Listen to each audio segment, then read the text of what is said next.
দেশে পানি খুব বাড়তাইছে, দেখি জলপাড়ার খবর কি?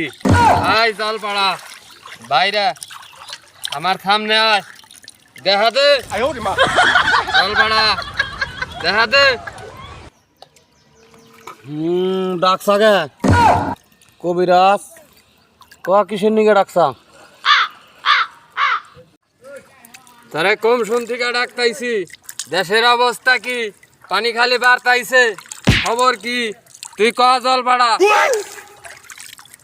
ওর সময় তো ডাকছা কবিরাজ, কিন্তু তোরে আমি কোনো সংবাদ জানাবো না। তুই আমার কোনো খাওয়ার তা দেশ নাই। তোরে খিলাইতাইছি জলপাড়া, তোরে খিলাইতাইছি। তুই কি খাইবার পাস?